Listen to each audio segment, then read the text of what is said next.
Hello विद्यार्थी मित्रांनो, मी तुमचा सायन्स मेंटर गणेश कुंभारे. आजच्या क्लासमध्ये आपण MPSCसाठी लागणारा जो काही महत्त्वाचा पॉईंट आहे त्याचं नाव आहे बेटा केमिस्ट्री. केमिस्ट्रीमध्ये जो येणारा महत्त्वाचा मुद्दा आहे ज्याच्यामध्ये वेगवेगळे पार्ट्स पडतात, तर विज्ञानाचा पार्टमध्ये येणारे जे काही पार्ट्स आहेत ते आजच्या क्लासमध्ये आपण डिस्कस करणार आहे. तुम्हा सर्वांचं बेटा सर्वप्रथम आपल्या यूट्यूब चॅनलवर तुम्हा सर्वांचं सहर्ष स्वागत आहे. आणि आजच्या क्लासमध्ये आपण एकदम बेसिकपासून सायन्स काय असतं, विज्ञान काय असतं, या विज्ञानाच्या बेसिक डेफिनेशनपासून आपण काय करणार बाळांनो सुरुवात करणार आहे. ठीक आहे, तर फक्त तुम्ही व्हिडिओ लास्टपर्यंत बघत चला. याचबरोबर आपण ज्या काही कन्सेप्ट आहेत त्या कन्सेप्ट क्लिअरन्सही घेणार आहेत, त्याबरोबर त्यावरचे येणारे मागच्या वर्षीपर्यंत आलेले क्वेश्चन्सही आपण आजच्या क्लासमध्ये काय करणार बेटा डिस्कस करणार आहे. ठीक आहे, चला आपल्या पॉईंटला आपण सुरुवात करूया. सर्वप्रथम तुम्हाला जर काही गरज वाटत असेल तर त्याच्या नोट्स तुम्हाला PDF फॉर्मॅटमध्ये प्रोव्हाइड केल्या जातील, हा एक महत्त्वाचा मुद्दा. त्यानंतर आपलं एक गणेश कुंभारे science@गणेश कुंभारे आणि एक टेलिग्राम चॅनल आहे, तुम्ही त्यालाही बेटा काय करू शकता व्हिजिट करा. त्यामध्ये तुम्ही ॲड होऊन जा, म्हणजे तुम्हाला जे काही नोट्स आहेत किंवा जे काही क्वेश्चन्स आहेत ते सगळे क्वेश्चन्स तुम्हाला प्रोव्हाइड केले जातील. ठीक आहे, तर ह्या सगळे मुद्दे आहेत. चला आपल्या मेन पॉईंटला स्टार्ट करू बेटा आपण. तर बघा, आता तुम्ही बऱ्याच वर्षापासून विज्ञान शिकत आहे, सायन्स काय हा सायन्सचा पार्ट तुम्ही शिकत आहे बाळांनो. तर नेमकं विज्ञान आपण कशाला म्हणतो? ठीक आहे ना, अशी कंडिशन कधी होणार नाही की साला तुम्ही कुठेही गेले आणि काय म्हणतो सर आम्हाला विज्ञानाबद्दल काहीतरी समजून सांगा. तर विज्ञान घेण्याचा काही असं काही जादू टोना किंवा बाबा महाराजांकडे जाऊन विज्ञान काही कन्सेप्ट क्लिअरन्स होत नसतात. यासाठी बेटा आपल्याला काय करावं लागतं, तुम्ही गेले एखाद्या बाबाकडं. आजकाल आपल्याकडे बाबांचा खूप काय म्हणून भाव वाढलेले बाबा लोकांचे. तर बाबाकडे गेले आपण, बाबा सांगतो तुम्हाला ओम रेम क्लेम चामुंडाय नमः, ओम भगनी भागो दरिबडचा विस, असं करून तुम्हाला काही फॉर्म्युले भेटणार नाही, तुम्हाला असे काही सायन्सचे कन्सेप्ट भेटणार नाहीत बेटा. तर विज्ञान म्हणजे काय, सर्वात पहिले आपण याच्या व्याख्येपासून सुरुवात करणार आहे. आज विज्ञान आपण कशाला म्हणतो तर लक्ष द्या बेटा, विज्ञान नेमकं आपण विज्ञान कशाला म्हणायचं किंवा सायन्स म्हणजे काय असतं या पॉईंटला आपण डिस्कस करणार. विज्ञान म्हणजे काय आम्हाला माहिती का, की ज्यामध्ये आपण काहीतरी प्रयोग करणार आहे, प्रयोग आणि निरीक्षण करून जे आपण नॉलेज गेन करतो, जे आपण नॉलेज घेतो, जे आपण ज्ञान प्रस्थापित करतो किंवा ज्ञान आपण घेतो, दोन कंडिशन कोणत्या बेटा माहिती का, की पहिला जो मुद्दा आहे ज्यामध्ये आपण काय करणार, एक्सपेरिमेंट करणार आहे. काय करणार आपण याच्यामध्ये, एक्सपेरिमेंट. याला आपण काय म्हणणार, प्रयोग. जेव्हा तुम्ही प्रयोग करसाल, ज्याला आपण प्रयोग म्हणतो, प्रयोगानिशी तुम्हाला जो काही निष्कर्ष भेटेल त्याला म्हणायचं आपण त्यातनं भेटणार ज्ञान म्हणजे विज्ञान होईल. त्यानंतर सेकंड नंबरचा अजून एक महत्वाचा मुद्दा आहे, त्याला म्हणतो बाळा आपण ऑब्झर्वेशन. काय म्हणणार आपण त्याला, ऑब्झर्वेशन. आता ऑब्झर्वेशन म्हणजे काय, ज्याला आपण मराठीमध्ये निरीक्षण म्हणतो. काय म्हणतो आपण, निरीक्षण. या दोघांच्या अनुयायी तुम्ही जे काही ज्ञान ग्रहण करता त्या ज्ञान ग्रहण करण्याच्या मुद्द्याला आपण काय म्हणायचं, विज्ञान किंवा सायन्स असं म्हटलं जातं. तर हा एक त्यामध्ये असलेला महत्वाचा मुद्दा आहे. एक्झाम्पल घेऊ आपण, एक एक्झाम्पल घेण्याचा प्रयत्न करू आपण. बाळांनो, एक एक कन्सेप्ट घेण्यासाठी, एक एक पॉईंट माहिती मिळवण्यासाठी शास्त्रज्ञांनी आपल्या जीवाचं रान केलेलं आहे. अक्षरशः बऱ्याच सायंटिस्ट लोकांचे, बऱ्याचशा शास्त्रज्ञांचे जीव सुद्धा या पॉईंटमध्ये गेलेले आहेत. तर त्यासाठी याच्यामधनं आपण जे काही ज्ञान घेतलं ते ज्ञान जर आपल्याला ग्रहण करायचं असेल तर दोन मुद्दे करावे लागतील. एकाचं नाव प्रयोग आणि एकाचं नाव आहे निरीक्षण. हे दोन कंडिशन जे तुम्हाला नॉलेज भेटेल त्याला आपण विज्ञान असं म्हटलं जातं. महत्वाच्या मुद्द्याकडे येऊ बेटा आपण, की नेमकं विज्ञान एक्झाम्पल मध्ये आपण करण्याचा प्रयत्न जर केला, की समजा फॉर एक्झाम्पल की मला काय करायचं, चहा बनवायचा. तर तुम्हाला चहा जर बनवायचा काय तुम्ही बघून घेणार एक पहिले, त्यामध्ये चहा पत्ती पावडर साखर जे काय तुम्ही टाकणार त्यामध्ये, आणि त्यानंतर हे केलं जे आपण हे सगळा प्रयोग केला याला म्हणायचं आपण प्रयोग, याला म्हटलं आपण एक्सपेरिमेंट. आणि जेव्हा तुम्ही ऑब्झर्व करता, पाहुणे आले म्हणजे तुम्ही ऑब्झर्वेशन करते, तुम्ही चालले डोळे घेऊन इकडे तिकडे लागले पाहायला, आणि जर तो चहा जर उतू जात असेल त्याच्यात तर तुम्हाला ज्ञान काहीच भेटलं नाही, पण तुम्ही ऑब्झर्वेशन करत आहे, एनी टाइम त्याला पाहताय, आणि तेव्हा जर तुम्हाला कळलं की हे साला याला म्हणतो आपण सायन्स, तो जो प्रयोग चहा पूर्ण उकळला त्याला तेव्हा तुम्ही कपामध्ये गाळलं त्याला म्हणायचं आपण विज्ञान. हे त्यामध्ये असलेले काही महत्वाचे मुद्दे, याला म्हणतो आपण सायन्स. ठीक आहे, आता या सायन्सचे काही ब्रांचेस आहेत, या सायन्सचे काही ब्रांचेस आहे, विज्ञानाचे काही शाखा आहेत बेटा. त्या मेन शाखा कोणत्या आपल्याला शिकायच्या त्या शाखा आपण बघणार आहे. पहिली आहे आपल्याकडे केमिस्ट्री. पहिली जी आहे त्याला म्हणणार आपण केमिस्ट्री, याला म्हणतो आपण रसायनशास्त्र. रसायनशास्त्र असं याला म्हटलं जातं. ठीक आहे, सेकंड नंबरला येतं फिजिक्स. फिजिक्स म्हणजे भौतिक शास्त्र, हा आपल्याला शिकायचा आहे. ठीक आहे, भौतिक शास्त्र. त्यानंतर 3 नंबरला येतो बायोलॉजी, याला म्हणतो आपण जीवशास्त्र. ज्यामध्ये सजीवांचा अभ्यास केला जातो त्याला म्हणतो आपण जीवशास्त्र. 4 नंबरला येतं तुमचा आता आपल्या सिलेबसला जो आहे त्याला म्हणतो आपण आरोग्यशास्त्र. आरोग्यशास्त्र म्हणजे आपला जो हेल्थशी रिलेटेड पार्ट असतो त्याला म्हणतो आपण that is called as a आरोग्यशास्त्र. तर आजच्या पार्ट्स मध्ये आपल्याला जो शिकायचा आहे त्याचं नाव बेटा केमिस्ट्री. ठीक आहे ना. लहान मुलाला जर म्हटलं वाचून दाखव रे बाते म्हणते केमिस्ट्री केमिस्ट्री काही नसतं बाळ, केमिस्ट्री म्हणतो आपण त्याला. ठीक आहे. जर तुम्हाला या कन्सेप्ट जर बघायचे असतील तर आजच्या पॉइंटला आपण काय करणार बाळ स्टार्टअप करणार आहे. तर कोणते कोणते पॉइंट्स आहेत ज्यामध्ये आपण बघूया. तर आजच्या पॉइंटला आपण स्टार्ट करणार. पॉइंटचं नाव बेटा केमिस्ट्री. नेमकं रसायनशास्त्र आपण कशाला म्हणतो आणि कशी सुरुवात झाली याची, नेमकं आपल्या जीवनामध्ये दैनंदिन जीवनामध्ये याचा वापर कसा होतो, आपल्याला फक्त आणि फक्त पेपरशी येणारे मुद्दे आपण रिलेटेड याच्यामध्ये कन्सेप्ट क्लिअर करणार आहे. पेपरला जास्त बापट पसारा करायचा नाही, पेपरला येणारे पॉईंट त्याला आपण डिस्कशन करणार आहे. रिकाम विज्ञान म्हणजे काय, खूप खोलात जायचं, मग पोस्टमॉर्टम करायचा, इतका करायला टाइम कुठे आपल्याकडे. कामाशी काम आपण करणार, पॉईंट टू पॉईंट आपण जाणार, टेन्शन घ्यायचं नाही. चला पॉईंटला स्टार्ट करू बेटा. पॉईंटचं नाव आहे केमिस्ट्री. पॉईंटचं नाव आहे केमिस्ट्री. केमिस्ट्री म्हणजे काय बेटा, ज्यामध्ये रसायन किंवा पदार्थांचा अभ्यास केला जातो त्याला आपण केमिस्ट्री म्हणजे त्याला आपण रसायनशास्त्र असं म्हटलं जातं. रसायनशास्त्र ज्यामध्ये बेटा स्टडी केला जातो. We have to doing the study of chemicals and their composition and their structure and their physical properties and their chemical property. रसायनशास्त्र म्हणजे काय, ज्यामध्ये आपण रसायनांचा अभ्यास करू, त्यांच्यामध्ये असलेल्या कंटेंटचा, त्यांच्यामध्ये असलेल्या पदार्थांचा, कणांचा, अणूंचा, रेणूंचा, त्यानंतर त्यांचे अवेलेबिलिटी कुठे ते कुठे सापडतं आपल्याला, याचा अभ्यास ज्यामध्ये केला जातो त्याला आपण रसायनशास्त्र असं म्हटलं जातं. ठीक आहे बेटा. तर आजच्या पॉईंटला आपण स्टार्ट करू. रसायनशास्त्रामधला पहिला नंबरचा पॉईंट आहे कॉन्सेप्ट ऑफ मॅटर. द्रव्यांची संकल्पना. द्रव्याची संकल्पना काय, मॅटर म्हटलं की भाऊ मॅटर होण्यासाठी एक गोष्ट इम्पॉर्टंट काय असलं पाहिजे, ऍटम असलं पाहिजे आपल्याकडे. जर तुमच्याकडे ऍटम असलं तर मॅटर कुठे होणार आहे, बरोबर ना. ऍटम इम्पॉर्टंट आहे ना.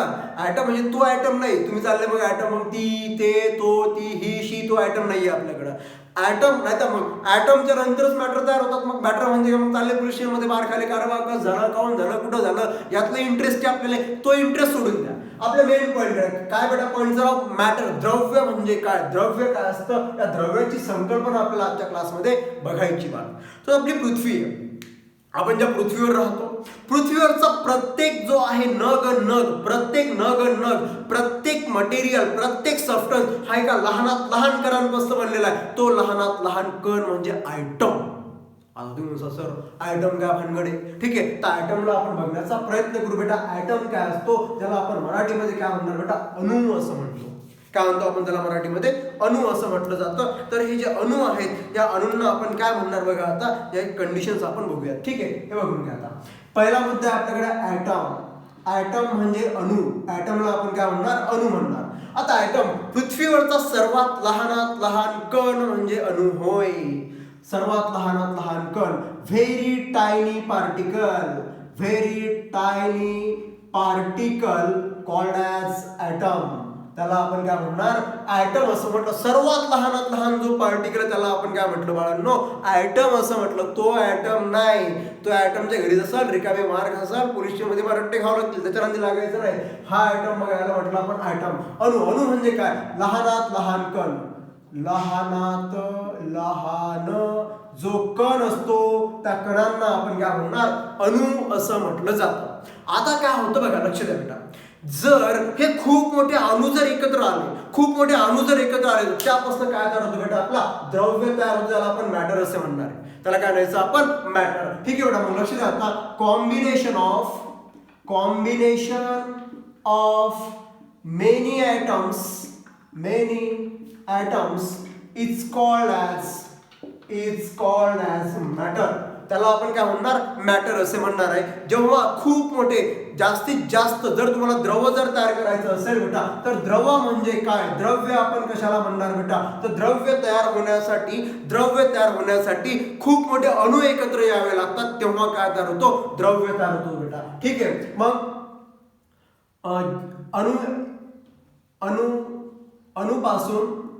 अणुपासून द्रव्य तयार होतात. द्रव्य तयार होतात, हे त्यामध्ये असलेले काय मुद्दे आहेत.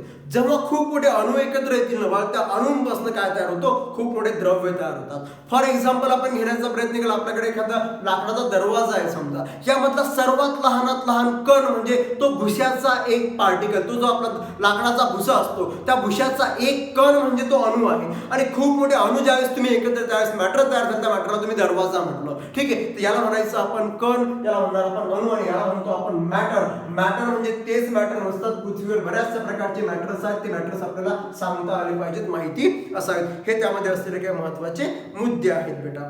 ठीक आहे, त्यानंतर बघा आता कंडिशन, नेमक्या मॅटरला काय काय असते, मॅटरला असते तरी काय समजून घ्या बेटा. ठीक आहे, तर हा जो मॅटर आहे ना, या मॅटरला जो द्रव्य आहे बेटा, जो द्रव्य आहे त्या द्रव्याला वस्तुमानही असतं. आता वस्तुमान म्हणजे काय, वस्तुमान आपण कशाला म्हणतो, वस्तुमान म्हणजे काय बेटा, की द्रव्यामध्ये असलेल्या कोणाचा बेटा प्रमाण जो दाखवतो, अणूंचं प्रमाण जो आहे, ठीक आहे, ज्याला आपण अमाऊंट ऑफ मॅटर म्हणूया. Amount of matter is called as the mass, याला म्हणतो आपण मास. याला म्हणायचं आपण amount of matter present in a substance, presence in a substance is called as mass. त्याला आपण काय म्हणतो, वस्तुमान म्हणतो.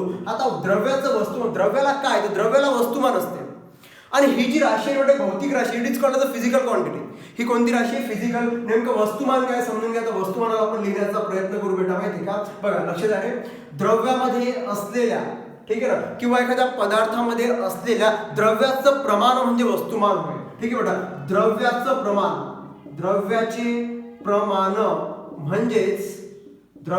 प्रमाण म्हणजेच वस्तुमान होय.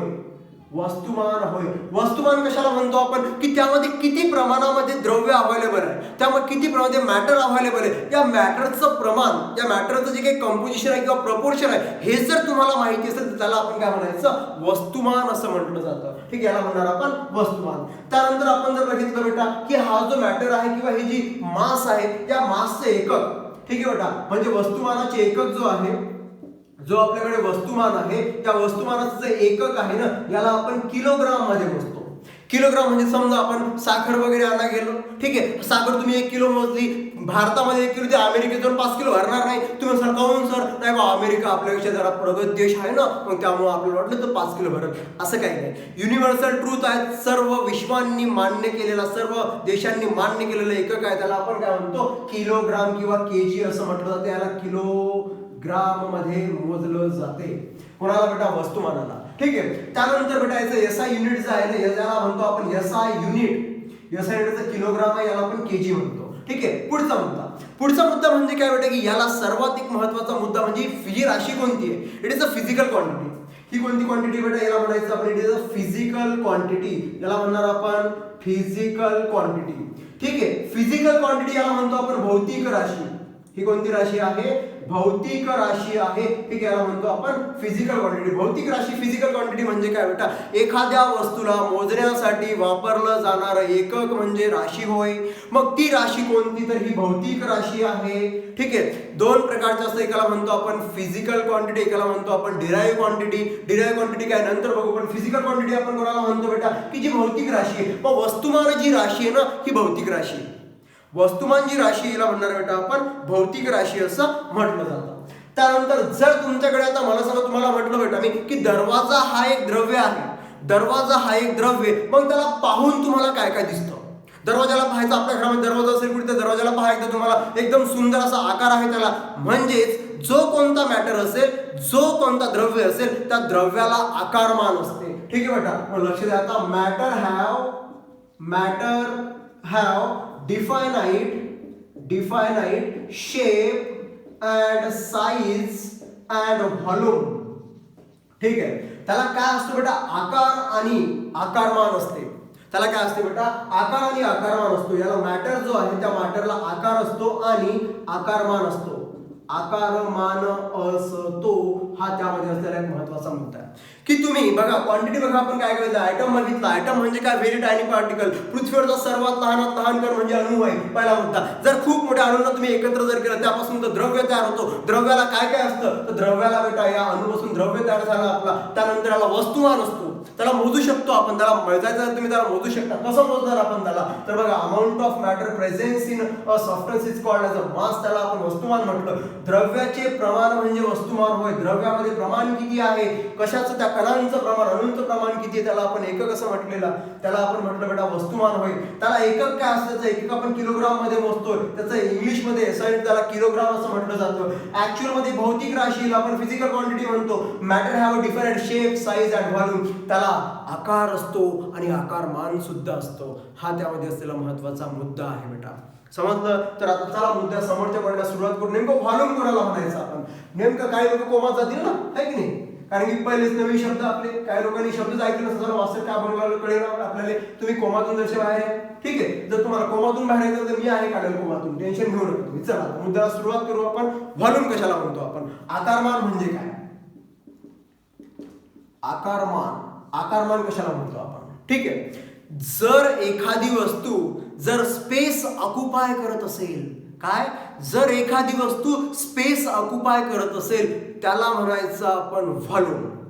एखादा पदार्थ जागा व्यापत असेल त्याला आपण आकारमान म्हणायचं. पाणी थोडंसं आपल्या फरशीवर किंवा खाली टाका, तो आकार घेतो, त्याला आपण आकारमान म्हणतो. त्याला आपण काय म्हणतो, आकारमान. मग बेटा लक्ष द्या, व्हॉल्यूम म्हणजे काय, आकारमान. याला मराठी म्हणतो आपण व्यापलेली जागा. याला म्हणणार आपण व्यापलेली जागा म्हणजे आकारमान होय. व्हॉल्यूम म्हणजे काय डेंगर हो, व्हॉल्यूम म्हणजे काय विद्यार्थी मित्रांनो, तर व्हॉल्यूम म्हणजे बेटा space occupied by the substance. याला म्हणणार आपण स्पेस ऑक्युपाइड बाय सबस्टन्स. हा जो असतो त्याला तुम्ही व्हॉल्यूम असे म्हणणार. यालाच म्हणायचं आपण व्हॉल्यूम. व्हॉल्यूम म्हणजे जेव्हा एखादा वस्तू आकार घेतो, जागा व्यापतो, त्याला तुम्ही म्हणणार रे बाळांनो व्हॉल्यूम. त्याला म्हणायचं आपण आकारमान असं म्हटलं जातं. ह्या त्यामध्ये असलेले काही महत्वाचे मुद्दे विद्यार्थी मित्रांनो, ठीक आहे. आता अजून एक महत्वाचा मुद्दा आहे.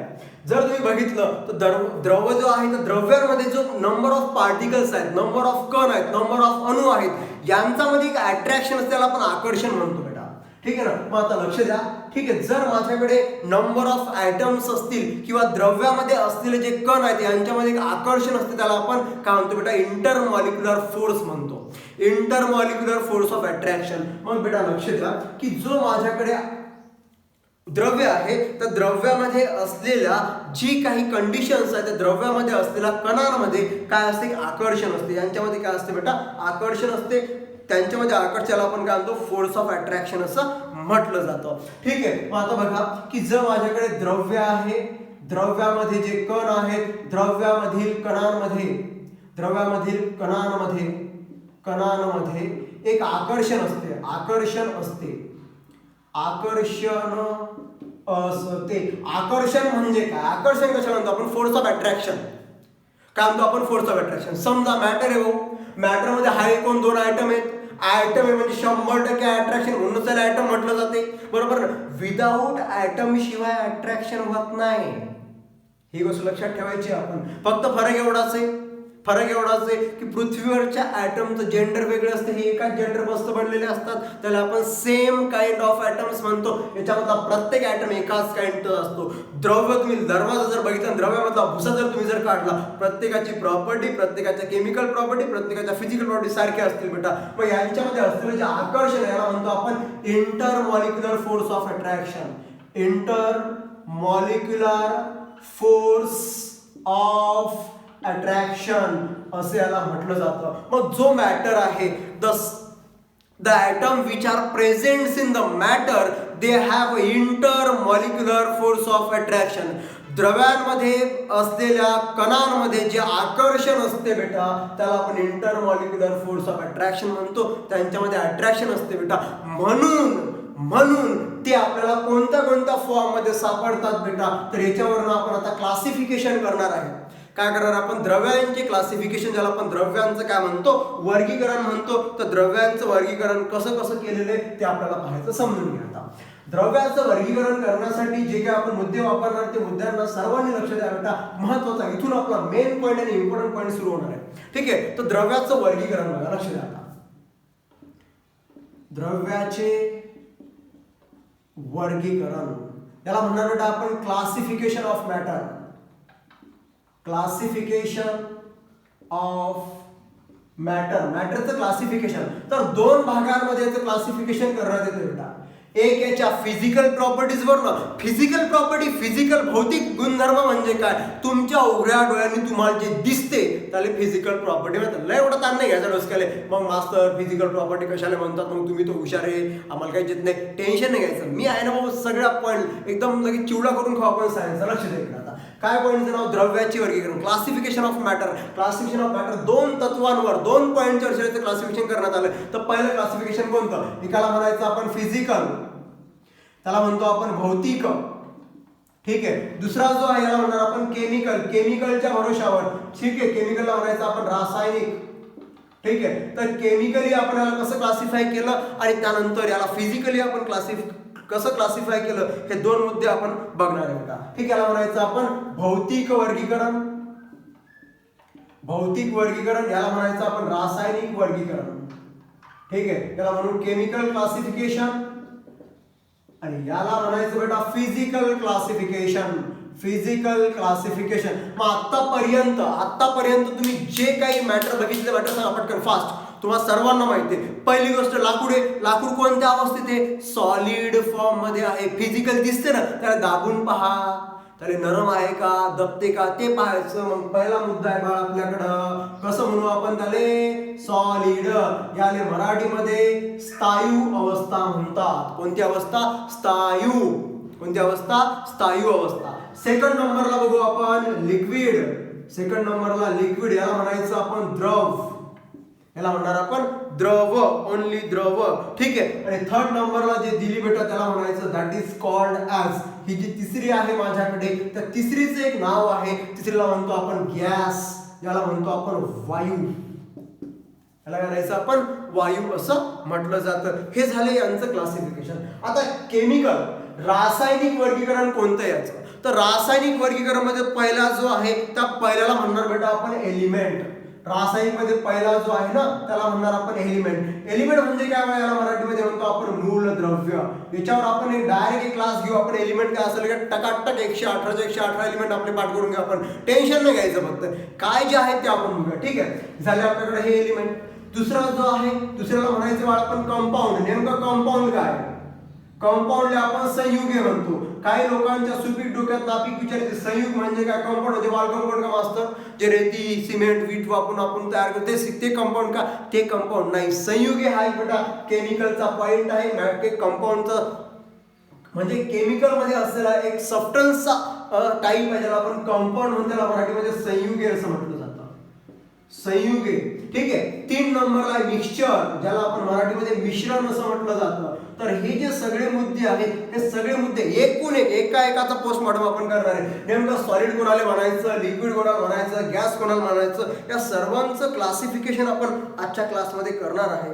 ठीक आहे बेटा, याच्या व्यतिरिक्त अजून काही आपल्याकडे आहे ज्यांचं आपण क्लासिफिकेशन किंवा आपण ज्यांना बघणार आहेत बेटा. तर याच्या व्यतिरिक्त अजून एक, हे जे सगळे 3 झालेत ना, स्टार मध्ये करून लिहायचं बेटा. स्टार मध्ये करून आपण लिहिणार आहे कोणते. याच्या व्यतिरिक्त अजून एक बेटा, ज्याला आपण म्हणतो प्लाझ्मा. प्लाझ्मा हा एक बेटा मटेरियल आहे किंवा हे त्याचं क्लासिफिकेशन, एक त्याचं वर्गीकरणामध्ये येणारा पार्ट आहे, ज्याला आपण म्हणतो आयनायू. याला म्हणणार आपण अयनायू. आणि ज्याला आपण अयनायू असं म्हटलं जातं. त्यानंतर अजून एक बेटा माझ्याकडे अजून एक स्टार मध्ये लिहू आपण, ज्याला आपण म्हणतो BeC म्हणतो. त्याला म्हणतो आपण बोस. त्याला म्हणतो आपण Bose Einstein condensate. Bose Einstein condensate. ठीक आहे, याला म्हणतो आपण बोस कंडेन्सेट असं म्हटलं जातं. ठीक आहे, बोस आइन्स्टाईन कंडेन्सेट. ठीक आहे, थोडेसे माझे मराठीचे बांधे काही टेन्शन. याला म्हणतो आपण बोस आइन्स्टाईन कंडेन्सेट असं म्हटलं जातं. ठीक आहे, तर हे सगळे कंडिशन आहेत. या प्रत्येकाला आजच्या क्लासमध्ये आपण सॉलिडला डिस्कस करणार आहे. नेमका सॉलिड काय असतो तर ठीक आहे, पूर्णच्या पूर्ण सॉलिडची कुंडली, किती गुण जुळतात, कसे जुळायला पाहिजे, पोरगी पसंत आहे का नाही आपल्याला, हे बंद सॉलिडमध्ये मॅटर करायचं आपल्याला. सॉलिड म्हणजे आपलं पोट्ट आहे, पोट्ट आपलं नेहमी सॉलिड असते. ठीक आहे, पण त्याला भेटत नाही तो भाग वेगळा. ठीक आहे, हा सॉलिडचा कार्यक्रम बघू आपण. ठीक आहे, सॉलिड झाल्याच्या नंतर कंडिशन बघू आपण नेमके त्यामध्ये त्याचे गुणधर्म काय, त्याचे प्रॉपर्टीज काय, तो कसा असतो, त्याचं वस्तुमान काय, एकक काय, सगळाच्या सगळं बंद आहे. हे काय काय कुठाने करते, हे बंद कुठाने आजच्या क्लासमध्ये आपल्याला डिस्कस करायचे. नेमकं सॉलिड आपण कशाला म्हणतो, सॉलिडमध्ये असलेले जे काही मॅटर आहे ते सगळे मॅटर आपण आजच्या क्लासमध्ये काय करणार डिस्कस करणार आहे. चला आता इथपर्यंत तुम्हाला कळलं असेल हे यांचं वर्गीकरण आहे. जर तुम्हाला पाहायचं असेल तर स्क्रीनशॉट वगैरे तुम्ही याचं घेऊ शकता. ठीक आहे, तर बघा ह्या सगळ्या कंडिशन याच्यामध्ये फिजिकलमध्ये आहेत का आणि केमिकलमध्ये आहेत का. ठीक आहे, चला पॉईंटला स्टार्ट करू बेटा. आपण फिजिकलमध्ये असलेला जो पहिला आहे सॉलिड, सॉलिडची बंदीच्या बंदी कुंडली, नेमका कवा जन्म झाला भाऊचा, नेमका रंग कसा आहे, कुंडली काय, जन्म तारीख काय, जन्म वेळ काय, किती लोकांबरोबर कार्यक्रम राबवू शकतो तो, नेमके किती त्याची कुठाने आहेत, बंदीच्या बंदी कुठाने आजच्या क्लासमध्ये आपण काय करूयात बाळ डिस्कस करायचे. तर सॉलिड, सॉलिड म्हणजे काय, स्थायू. सॉलिडचा अर्थ होतो सॉलिड, इसको मराठी में बोलेंगे आपण स्थायू, याला मराठीमध्ये स्थायू असं म्हटलं जातं. ठीक आहे, आता स्थायू काय किंवा सॉलिड आपण कशाला म्हणणार. ठीक आहे, तर सॉलिड मध्ये असण्यासाठी नेमकं कंडिशन काय बघा, समजून घ्या. सॉलिड म्हणजे काय बेटा, सॉलिड ही त्याची अवस्था आहे, एका तो अवस्थेमध्ये आहे. मग तो सॉलिड काऊन आहे बेटा. आता मी जर तुम्हाला म्हटलं की हा सपोज माझ्याकडे पेन आहे आणि हा सॉलिड आहे, काऊन म्हणता तुम्ही याला सॉलिड, कारण की तुम्ही म्हणता सर मी दाबून पाहिलेले दबत नाही. काऊन नाही दबत, याच्यामध्ये असलेल्या कण जे आहेत ना, कण, या कणांची अरेंजमेंट ही समान असते. कशी असते, एक समान असते. रेग्युलर अरेंजमेंट ऑफ ॲटम असते, म्हणून तो सॉलिड फॉर्म मध्ये असतो. कसा असतो, सॉलिड फॉर्म मध्ये असते, म्हणजे यांच्या कणांची जी मांडणी हे रेग्युलर असते बेटा. पहिला मुद्दा, हे सॉलिड काऊन आहे, ज्या पदार्थामध्ये कणांची मांडणी ही रेग्युलर असते, नियमित असते, त्याला आपण सॉलिड असं म्हटलं जातं. मग बेटा याच्यामध्ये असलेल्या कंडिशन स्थायू आपण कशाला म्हणतो, कणांची मांडणी ही नियमित असते. कशी असते, नियमित असते. याला इंग्रजीत म्हणणार आपण regular arrangement of atom. Regular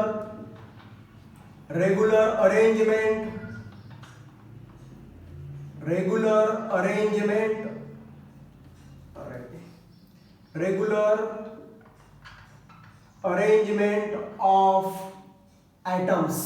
याच्यामध्ये असलेले जे आयटम्स आहेत यांचे रेग्युलर अरेंजमेंट असते. अशी कुणी कमी नागिन डान्स सारखा नाही तर आपण बस लग्नाला गेलो, आपण कुठे मित्राच्या नावाखाली चाललो, आपण मस्त टँगो बिंगो मारले टाकाडक चालेल नागिन डान्स करायला, त्या कंडिशन नाही ना. काय कंडिशन आहे की याच्यामध्ये असलेले जे आयटम्स आहेत ना, या आयटम्सची जर अरेंजमेंट जर रेग्युलर एका स्पेसिफिक लाईनमध्ये जर असेल तर त्याला आपण काय म्हणायचं, सॉलिड. त्याला आपण स्थायू पदार्थ असं म्हणतो. यांच्यामध्ये जी अरेंजमेंट आहे ही रेग्युलर असते, म्हणून याला आपण काय म्हणणार बेटा, दॅट इज कॉल्ड ॲज ए स्थायू पदार्थ किंवा सॉलिड असं म्हणणार आहे आपण त्याला. ठीक आहे, त्यानंतर आपण जर बघितलं बाळ तर बघा यांच्यामध्ये जर तुम्ही जर पाहिलं तर कणांची, अणूंची जी काही नियमित अरेंजमेंट आहे किंवा जी मांडणी नियमित आहे, त्यामुळे बेटा यांना काय असतो बघा, यांना आकार आहे. यांना काय आहे, आकार असतो.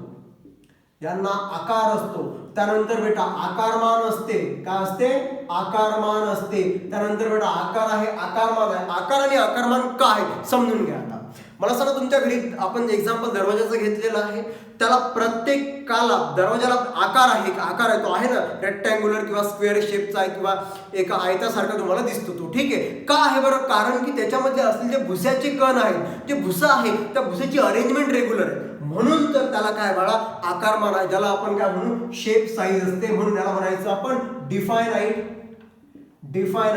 Shape and size. त्याला डिफायनाइट शेप आणि साईज असते, म्हणून त्याला ह्या कंडिशन आपण म्हटलेल्या आहेत.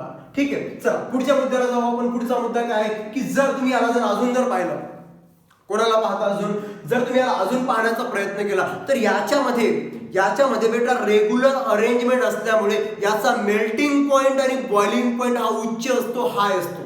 याचा द्रवणांक आणि उत्कलनांक हा उच्च असतो बेटा. ठीक आहे, मग आता लक्ष द्यायच्यामध्ये कंडिशन काय आहे, तर मग याच्यामध्ये म्हणू आपण यांचा द्रवणांक आणि उत्कलनांक हा उच्च असतो. उच्च म्हणजे काय की याला जर आपल्याला काय कंडिशन काय समोर पाहू आपण. जर याला तुम्हाला वितळवायचं असेल किंवा याला उकळायचं असेल किंवा याला बॉईल करायचं असेल तर यासाठी याला मॅक्सिमम तापमान, जास्तीत जास्त तापमान याला प्रोव्हाइड करावं लागतं. तेव्हाच ते याच्यामध्ये जी बॉन्ड आहे, बॉन्ड मी तुम्हाला आधीच बोललो यांच्यामध्ये inter molecular force of attraction असतो ॲटम मध्ये. जर याच्यामध्ये inter molecular force of attraction असतो आणि तो स्ट्रॉंग असतो आणि स्ट्रॉंग असल्यामुळे त्याला तोडण्यासाठी एनर्जी जास्त लागते. It requires maximum amount of energy. आणि जर त्याला एनर्जी जर जास्त लागत असेल तर याचा द्रवणांक आणि उत्कलनांक कसा असतो? जास्त असतो. इंग्लिशमध्ये it has a high melting point and boiling point. याला म्हणू आपण याचा हाय असतो melting point and boiling point. ठीक आहे, याचा जो मेल्टिंग आणि बॉइलिंग पॉइंट आहे बेटा हा कसा असतो? उच्च असतो, त्याला जास्त लागतो. का बरं बेटा? कारण की ॲटम आहेत ते ॲटम एकदम कॉम्पॅक्ट असतात, एकमेकांना घट्ट पकडलेले असतात, म्हणून त्याला जास्तीत जास्त काय लागतो?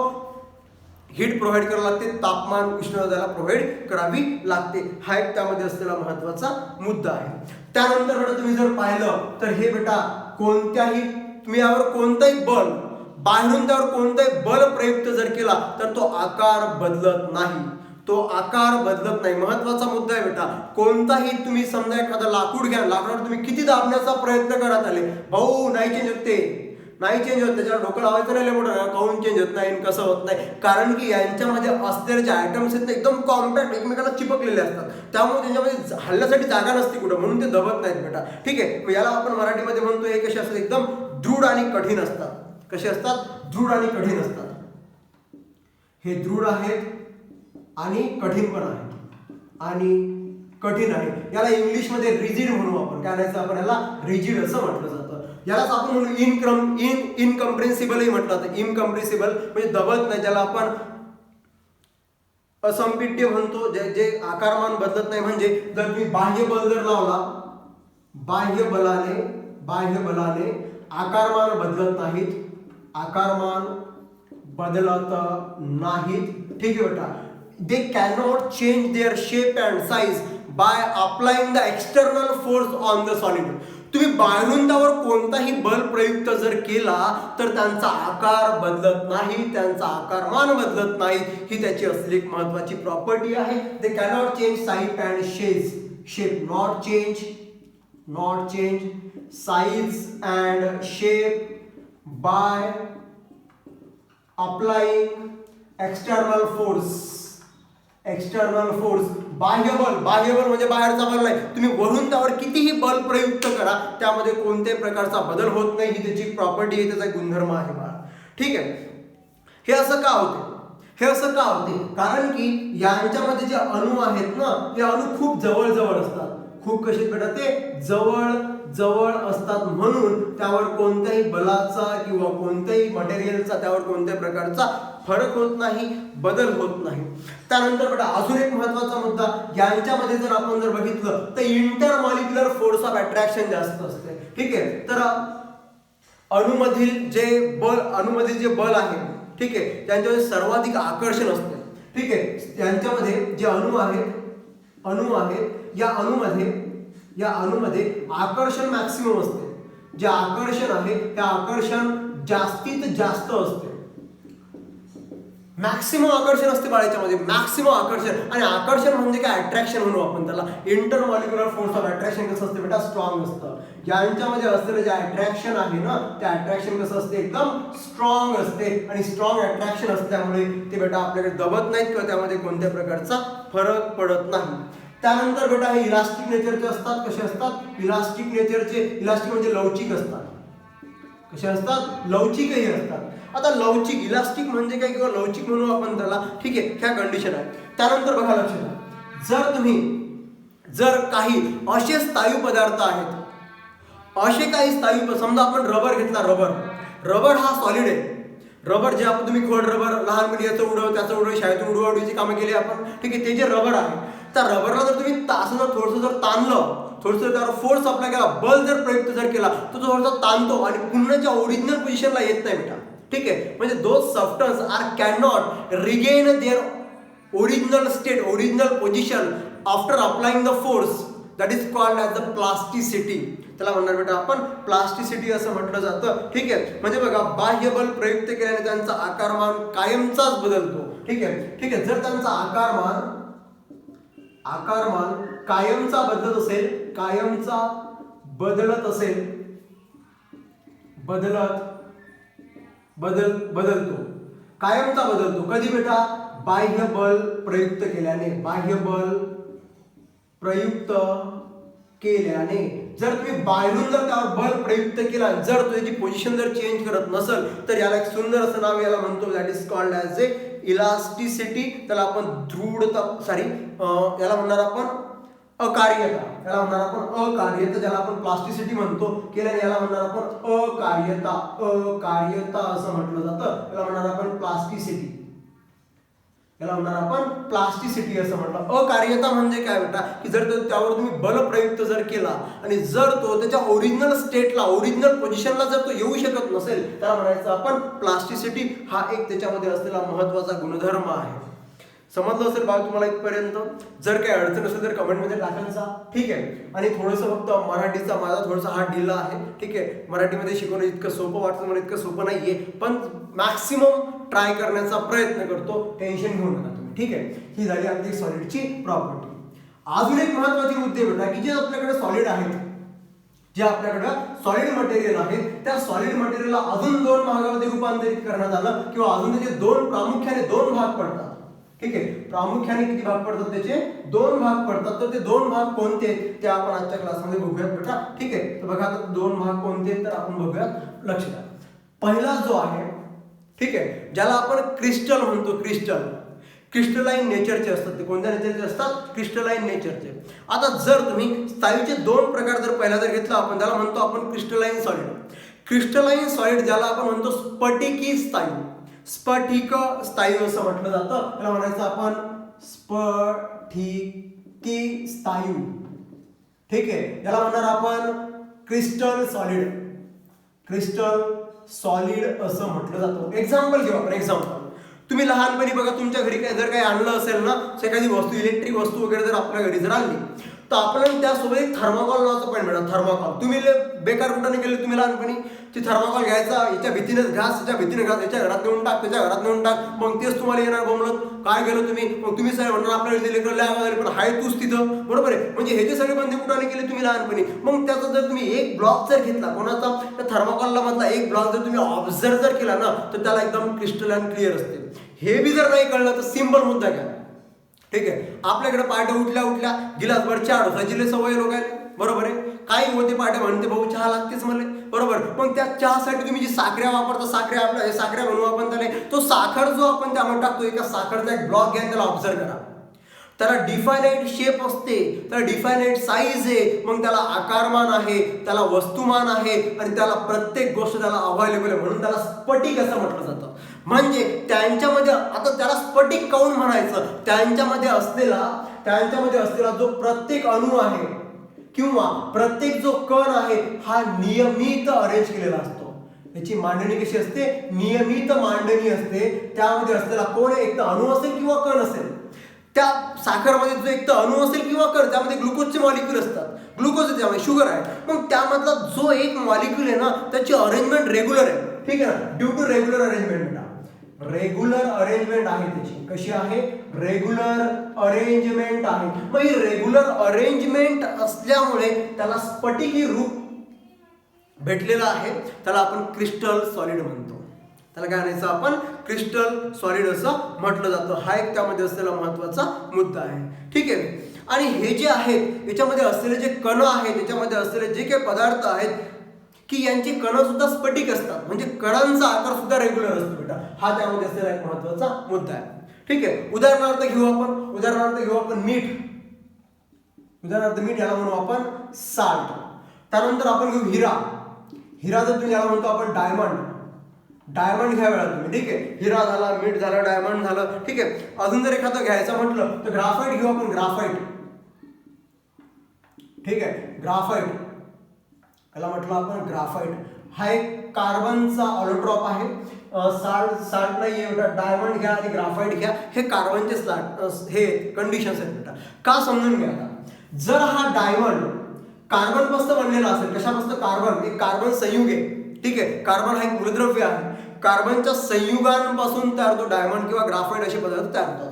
हा कार्बन जर तुम्ही जर बघितला बेटा तर कार्बनचा जो आकार आहे तो आकार रेग्युलर असतो बाळा, असा असतो कार्बनचा आकार, ठीक आहे. आणि कार्बनचा हा रेग्युलर आकार असल्यामुळे जर कार्बन पासून एखादा पदार्थ तयार होत असेल तर त्याचा आकारही रेग्युलर असेल बेटा.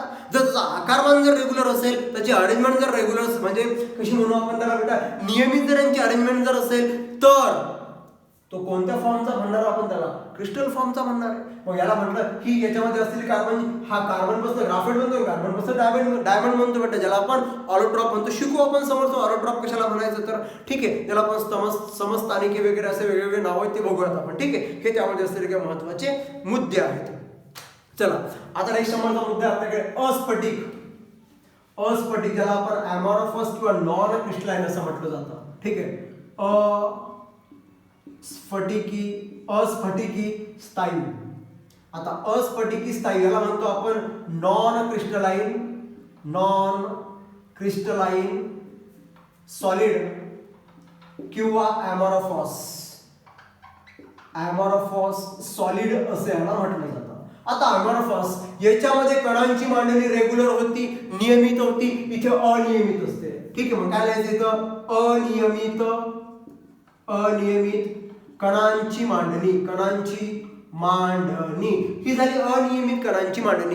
इरेग्युलर अरेंजमेंट ऑफ ॲटम, ठीक आहे. कण म्हणा किंवा अणू म्हणा, ठीक आहे. मग इथं महत्वाचा मुद्दा आहे काय बेटा? महत्वाचा मुद्दा काय? इरेग्युलर अरेंजमेंट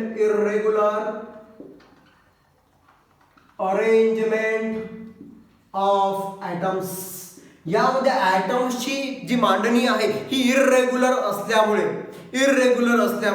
त्यामध्ये हे प्रॉब्लेम क्रिएट झाले, म्हणून तो अस्फटिकी स्वरूपाचा निर्माण झाला, ठीक आहे. हे त्यामध्ये असलेले काही महत्वाचे पॉइंट्स आहेत बेटा. आणि यालाच आपण काय काय म्हणतो बेटा? यांनाच आपण अभासी स्थायू म्हणतो.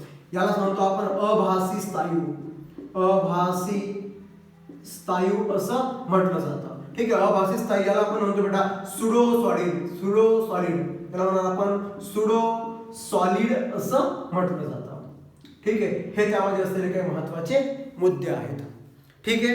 तर आणि एक्झाम्पल मध्ये जर घ्यायचा प्रयत्न केला तर एक्झाम्पल मध्ये घेऊ बेटा आपण ग्लास, ज्याला आपण मराठीमध्ये काच म्हणतो, ठीक आहे. त्यानंतर रबर घ्या, ठीक आहे. त्याला रबर म्हणणार, काच झाला, रबर झाला. आणि अजून एखादा एक्झाम्पल जर आपल्याकडे असेल त्याला म्हणू आपण प्लास्टिक, ठीक आहे. प्लास्टिक जो आहे, प्लास्टिक सुद्धा याच्याच मध्ये येतो बेटा, ठीक आहे. त्याला म्हणू आपण प्लास्टिक.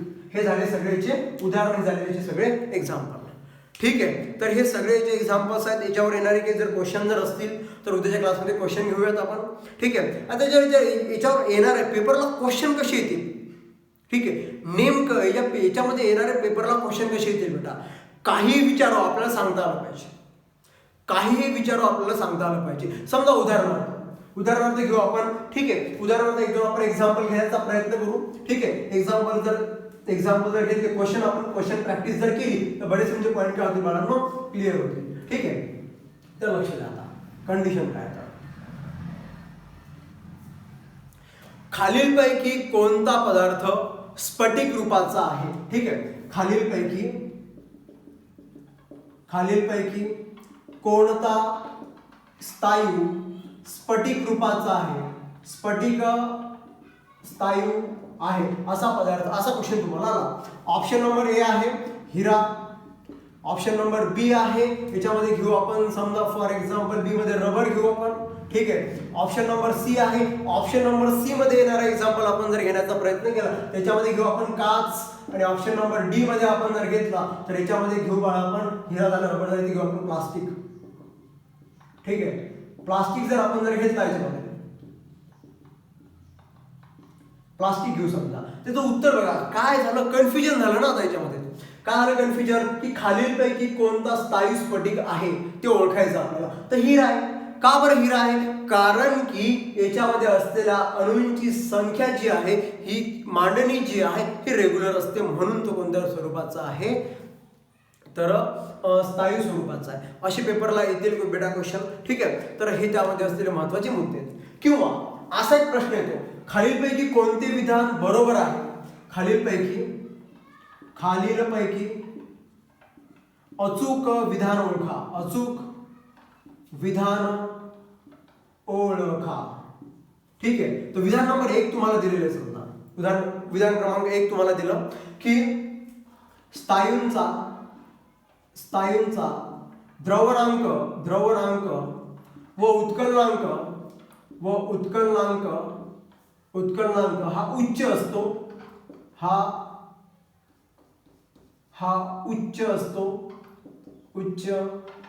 असतो. ठीक आहे, बी नंबरचं विधान तुम्हाला दिला. बी नंबरचं विधान काय दिलं मला तुम्हाला माहिती का? की बी नंबरच्या विधानामध्ये एखादं तुम्हाला वाक्य दिलं, वाक्य याला थोडेसे अनुसरून वाक्य असतील बाळा आपल्याकडे. ठीक आहे, आता लक्ष द्या. विधान असं आहे आपल्याकडे,